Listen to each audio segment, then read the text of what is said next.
Hi mga kauni! For today's vlog nga guys, ay ang ituturo ko naman sa inyo is paano malaman yung nakalimutan yung password sa Facebook nyo. So, di ba alam ko marami sa inyo ang nakakalimot ng password sa Facebook nyo. So, ngayon, ito yung gagawin nyo kapag nakalimutan nyo. Panoorin nyo po itong tutorial na gagawin ko. Hi mga kauni! For today's nga, ituturo ko sa inyo kung paano mag-recover ng Facebook na nakalimutan nyo na. Pati password po ay makikita nyo na rin dito sa ituturo ko po na ito.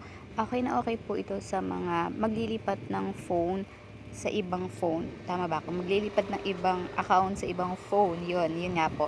So, for today, ito yung ituturo ko sa inyo. At madali lang naman ito, guys. Basta is nakoconnect lang ito sa Gmail nyo. So, punta tayo sa settings. Pag nasa settings ka na, guys, hanapin mo yung Google mo. So, masa-search nyo naman dyan kasi may search sa taas. Ilagay nyo na lang yung Google and then lalabas na yan. So, for example, ganito yan, guys. So, pero makikita nyo naman, nasa ilalim lang yan. Pero kung hindi nyo makita, i-search nyo na lang.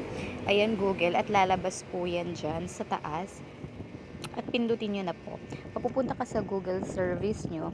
At makikita mo dyan yung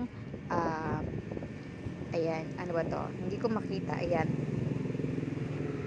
Yung password manager, ayan, dyan nyo yan makikita. I-click nyo lang yan, guys. At makikita nyo yung mga account nyo dyan. So, syempre, hanapin natin yung Facebook natin. Kasi yung Facebook, yung kailangan makita natin yung email at saka password. So, kung meron kang PIN ng cellphone mo, i-enter mo lang. Ayan, guys.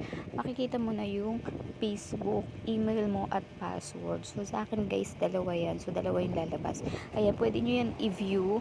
Kasi makikita nyo yung sa taas, may icon. Diyan yung makikita ko ano yung password na nilagay nyo. At pwede mo rin yan mapalitan dyan din. So, i-click mo lang, di ba? So, ganyan kadali po ma-recover yung Facebook na nakalimutan nyo. So, kung ako sa inyo, guys, i-try mo na yan. Kung nakalimutan mo yung Facebook mo at hindi mo na matandaan yung password mo, gawin mo na tong tutorial na tinuro ko. So, yun lang. Thank you for watching!